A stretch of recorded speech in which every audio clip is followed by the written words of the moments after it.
प्रिय विद्यार्थियों, BA part third Hindi साहित्य के प्रथम पेपर में एसपी कॉलेज फालना की तरफ से मैं अरविंद सिंह आपका स्वागत करता हूं। यूनिट फर्स्ट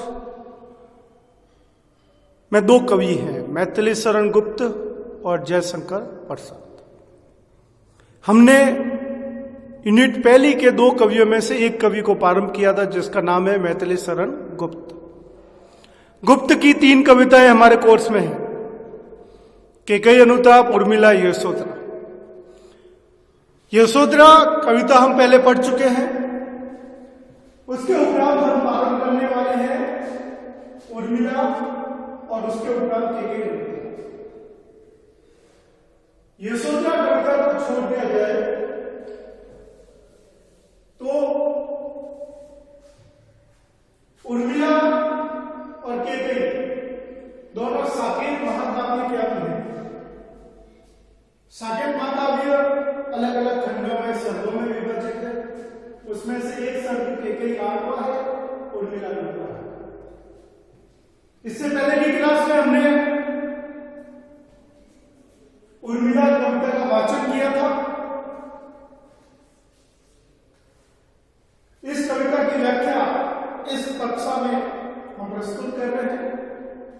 पूरा पैराग्राफ, पूरा कविता 2 भागों में। ऊपर वाला वेद में तू भी भली बनी मेरी तपन बनी तक, दूसरा बाल के आत्मचय पाऊं प्राण धनी तक। व्याख्या करते हुए हम ये समझ लें कि पूरा पैराग्राफ लक्ष्मण जब उर्मिला को छोड़कर वनवास में अपने भ्राता राम के साथ जाते हैं, तब उर्मिला लक्ष्मण के विनय में राजमहल में रहकर भी वनवास का जीवन जीती है। वो तमाम सुख साधन सुविधाओं का उपयोग बंद कर देती है। राजमहल के उद्यान में अपना शयन कक्ष बना देती है। नौकर चाकरों से किनारा कर देती है। एक आध कोई सहेली है जिससे अपने मन की व्यथा उजागर करती है। गुप्त की तीनों कविताएं केकई, उर्मिला, यशोधरा नारी चरित्र पर आधारित है। केकई इतिहास में उपेक्षित रही, उर्मिला सीता के समकक्ष होने पर भी उपेक्षित रही, यशोधरा भी उपेक्षित रही। उपेक्षित नारी पात्र है तीनों। कविता का सारांश पढ़ते हैं कि जब लक्ष्मण अपने भ्राता के साथ वनवास जाते हैं तो उर्मिला पीछे रह जाती है राजमहल में, अयोध्या के राजमहल में। तब लक्ष्मण के विरह के कारण, वियोग के कारण उसमें वेदना उत्पन्न हो जाती है। उसी वेदना को लक्षित करते हुए ये कविता उसमें लिखा गया है जो आपके सामने है। लाइनें देखिए। वेदने तू भी भली बनी, व्यंग्य है, उपलब्ध ताना बसा है कि वेदने तू ही भली बनी है। सब लोग मुझे छोड़ के चले गए और तूने परमानेंट स्थायी रूप से मेरे साथ निवास कर दिया। जिसके कारण लक्ष्मण का विरह के कारण लक्ष्मण 14 वर्ष वनवास को गए हैं। 14 वर्ष बहुत लंबा समय होता है, इसलिए उर्मिला ये कहती है, पाई मैंने आज तुझी में अपनी चाह सुनी और मैंने तेरे अंदर ही अपनी तमाम इच्छाओं को पाया है, अभिलाषाओं को पाया है, मंतव्य को पाया है। नई किरण छोड़ी है तूने, तू वह भी करी। तू संबोधन यहाँ पर वेदना को दिया गया है। यह वेदना तू हीरे की, हीरा एक नगीना होता है, हम उसे ऐसा चमकीला पत्थर माने जिससे सूर्य की किरणें टकरा के वापस से प्रज्वलित होती है। वेदना तू वह हीरे की कणी के समान है जिसने मेरे जीवन में नई किरणों को छोड़ा है। या हीर कणी उपमालंकार हो जाता है। सजग रहूं मैं, और इसी कारण मैं सारे दिन रात सजग रहती हूं, सोई नहीं पाती, क्योंकि साल हृदय में, साल का मतलब कांटा, हृदय में कांटा चुभता रहता है जिसके कारण उर्मिला को चैन ही नहीं मिलता। ओ प्रिय विषकनी, ये किसे कहा है ये देखिएगा, प्रिय बहुत प्रेमी। विषकनी का मतलब जहर में डूबा हुआ बाण या जहर में डूबा हुआ बाण कहा गया है वेदना को। ये जहर में डूबा हुआ बाण, वेदना रूपी जहर में डूबा हुआ बाण उर्मिला के हृदय में हमेशा चुपता रहता है। इसके कारण वो हमेशा सजग रहती है। उल्टा पड़े तो आसानी से समझना। ठंडी होगी देह मेरी, यानी मेरा शरीर कभी ठंडा नहीं पड़ेगा। इसका कारण मेरे आंखों से दुर्गुम्बी, मेरे आंखों से जो गर्म पानी निकलता है, आंसू निकलते हैं, उसमें मेरी पूरा शरीर देह सनी हुई रहती है, गीला रहता है। गर्म पानी से गीला रहने के कारण मेरी उर्मिला की देह ठंडी नहीं पड़ेगी, मृत्यु प्राप्त नहीं होगी।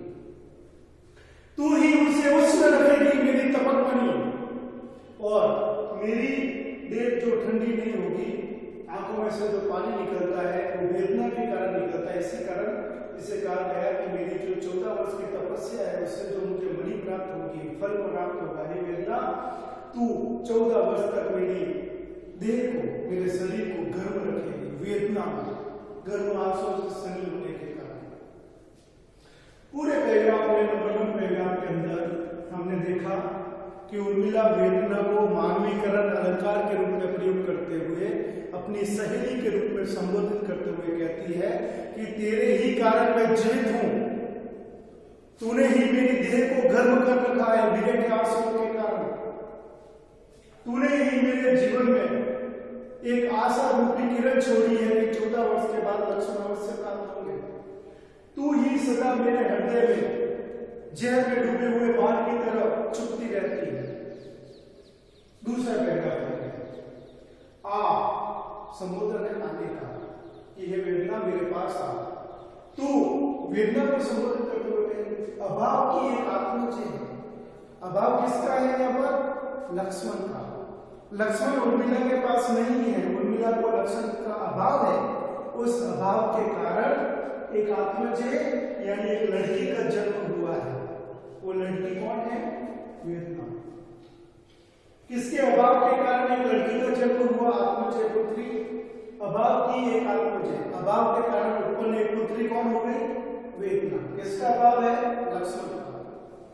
और अदृष्टि जनी, अदृष्टि का मीनिंग कि उर्मिला जब लक्ष्मण को नहीं देख पाती, वो अदृष्ट हो चुके हैं, उसके कारण क्या जन्मा? लक्ष्मण को न देख पाने के कारण जो जन्मा है वो है वेदना। ये दोनों संबोधन अभाव की आत्मजे और अदृष्टि जनी, ये दोनों संबोधन उर्मिला ने वेदना को दिए हैं, विरह को, वियोग को दिए हैं। तेरी ही छाती है सचमुच उपमोचित स्तर, यानी तेरी ही छाती, तेरे ही सानिध्य में आने के बाद मुझे लगता है कि मैं अपनी मां की गोद में हूं। अरे वियोग समाधि होगी, ये शब्द भी वेदना के लिए ही काम दिया गया, उपमा दी गई है वेदना। ये वेदना, ये जो वियोग रूपी समाधि है, ये बड़ी अनोखी है। जिस प्रकार व्यक्ति योग करता है, समाधि में तल्लीन हो जाता है, तो उसे आसपास की सांसारिकता का ज्ञान बिल्कुल नहीं रहता। उसी तरह इस वियोग रूपी समाधि में उर्मिला इस तरीके से स्थायी हो चुकी है कि उसे आसपास की चीजों का ज्ञान होना बंद हो गया। उसके सभी मन के भाव, हृदय के भाव चले गए हैं। सिर्फ एक भाव स्थायी रहा है, वो है वेदना। तू क्या ठीक थी, यानी तू मेरे के अंदर स्थायी रूप से धारित हो चुकी है। जैसे समाधि के अंदर ईश्वर का ज्ञान, मोक्ष की अवस्था चलता रहता है, उसी प्रकार उर्मिला के हृदय में वियोग, विरह चलता रहता है। अपने को, उर्मिला कहती है कि अपने को, यानी स्वयं को, प्रिय को, लक्ष्मण को, जगती को, जगत, सांसारिकता को देखो खींची नहीं। कभी खुद का ज्ञान नहीं रहता, कभी लक्ष्मण का ज्ञान नहीं रहता है सारे दिन, कभी सांसारिकता का ज्ञान नहीं रहता। इसके अंदर में खींची तनी मंत्र दोनों में फंसी हुई है। मन सा मानी मुझे मिला है तुझ में ऊपर खनी, कि हे वेदना तू एक पत्थर की खान है। वेदना को संबोधन दिया गया है कि हे विरह, हे वियोग, हे वेदना, तू एक पत्थर की खान है जिसमें मानिक मिला है, मन का मानिक। मानिक एक बहुत महंगा रत्न होता है। इस पत्थर की खान में उर्मिला को एक मानिक मिला है। अब ये वो सा का प्रयोग किया गया है, इसके लिए अलंकार है यहाँ पर उपमा अलंकार। तुझे कभी छोड़ू सजनी। अब देखिए यहाँ पर वेदना को क्या संबोधन दिया जा रहा है, सजनी यानी सखी, सहेली। तुझे उर्मिला कहती है वेदना को कि हे वेदना, है विलय, वियोग, मैं तुझे उस समय ही छोड़ूंगी जब मैं अपने प्राण धनी लक्ष्मण को प्राप्त कर लूंगी। इस प्रकार से हमने देखा कि हमारी पूरी कविता दो भागों में रही है। पूरा पैराग्राफ दो भागों में बांट सकते हैं। कविता हम पढ़ रहे थे मैथिली शरण गुप्त के दूसरे नंबर की उर्मिला, जो साकेत का 9वां सर्ग है, उसकी कुछ पंक्तियां हमारे कोर्स में है और जो भी कोर्स में है वो पूरे पाठ्यक्रम मैंने लिपिबद्ध कर दिया है बोर्ड के ऊपर। ये पूरी कविता उर्मिला दो भागों में मानी जाएगी, पहले यहां से लेकर यहां तक और दूसरी अभाव की आत्महत्या से लेकर पावन प्राण धनी तक। पूरी कविता उर्मिला ने विरह के ऊपर केंद्रित करते हुए लिखी है। उर्मिला के मन की व्यथा यह है कि वो अपने पति से अलग है। सीता कम से कम जंगल में है या वन में है, लेकिन अपने पति के पास तो है। उर्मिला भी सीता की तरह नवविवाहित है, किंतु अपने पति से दूर है, अलग है। और उर्मिला ऐसे वातावरण के अंदर है जहां पर उसे तमाम सुख साधन सुविधाएं मिल रही है, किंतु आंखों के समक्ष पंच पकवान होने पर भी, नौकर चाकर होने पर भी, शयन गद्दा बढ़िया होने पर भी वो उसका उपयोग नहीं करती। वो जिस तरीके से उसके पति वनवास में जीवन व्यतीत करते हैं, उसी तरह का जीवन राजमहल में रहकर व्यतीत करने की कोशिश करती है। और उसकी कोशिश ये है कि ये जो समय है दीर्घकाल का, ये व्यतीत हो जाए और ये वेदना एक दिन समाप्त होगी और वो अपने पति को प्राप्त करेगी। फिलहाल उर्मिला कविता यहीं तक हम पढ़ेंगे। इसके उपरांत हम देखेंगे मैथिली शरण गुप्त की तीसरी कविता, जिसका नाम है केकई अनुताप। ये साकेत के 8वें सर्ग से ली गई है। साकेत कुल मिला के 12 सर्ग का है, 12 टुकड़े हैं साकेत के, क्योंकि ये महाकाव्य है। उसमें से पहला केकई अनुताप हो गया, फिर हम दूसरा ले लेंगे उर्मिला, और तीसरा जो कवितांश हमारे पाठ्यक्रम में है वो यशोधरा खंड काव्य से है, जिसकी कविता का नाम है सखी वे मुझसे कहकर जाती। हम कंटिन्यू मैथिली शरण गुप्त को ही पढ़ेंगे। पहले उनके कवितांश पढ़ रहे हैं, फिर उनकी व्याख्याएं पढ़ रहे हैं, और इसके अंदर हम एक बात का अवश्य ध्यान रखेंगे। जैसे कि हमने यशोधरा कविता पढ़ी थी, उस समय हमने देखा था कि इस कविता के अंदर से कौन कौन से मोस्ट क्वेश्चन आते हैं। अब हम यहाँ पर उर्मिला कविता पूरी पढ़ चुके हैं, उसकी व्याख्या कर चुके हैं। इसके लिए इसके क्वेश्चन देखते हैं कि भाग ब और स जब मेन एग्जाम होगा तो तीनों के अकॉर्डिंग कैसे क्वेश्चन पूछे जाएंगे।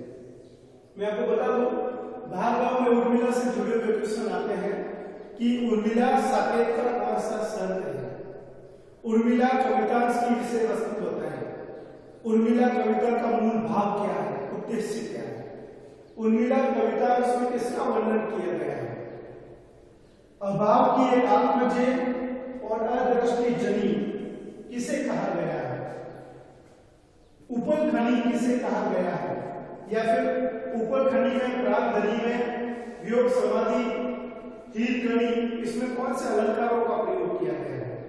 इस पूरे पद्यांश की भाषा संस्कृत निष्ठ है, संस्कृत शब्दावली को लेकर लिखी गई है। आत्मजय, अदृष्टि, हीर खनी, इसके लिए हम इसकी शब्दावली लेंगे संस्कृत निष्ठ तत्सम शब्दावली। चूंकि साकेत महाकाव्य है और उर्मिला उसका एक अंश है, इसके लिए महाकाव्यात्मक शैली गिना जाएगा। पूरे कवितांश का आपने देखा कि उर्मिला लक्ष्मण के विरह में व्यथित है, इसके लिए रस हो जाएगा वियोग श्रृंगार रस।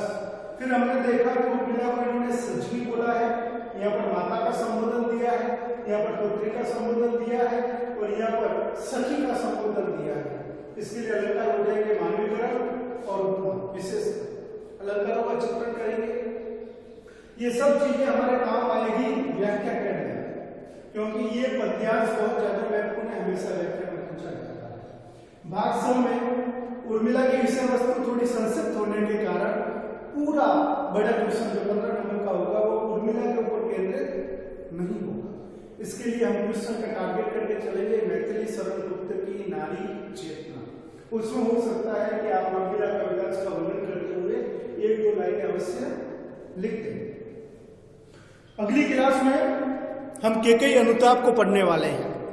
केकई अनुताप में थोड़ी सी आपको भूमिका बता दूं कि राम और लक्ष्मण को जो वनवास मिला, चूंकि राम को ही मिला था, जो वनवास मिला वो केकई के कारण मिला। केकई राजा दशरथ की पत्नी थी और उसके कारण भगवान राम को वनवास मिला, भरत को राजगद्दी मिली। लेकिन भरत ने अपने भ्राता धर्म का निर्वाह करते हुए कभी भी गद्दी का उपभोग नहीं किया। केकई को मन में ग्लानि होती है कि उन्होंने राम को वनवास दिया। उसी अनुताप, उसी प्रायश्चित, उसी ग्लानि का चित्रण केकई अनुताप में हमें मिलेगा। नेक्स्ट क्लास में मिलते हैं, तब तक के लिए आप पढ़ते रहिए। धन्यवाद।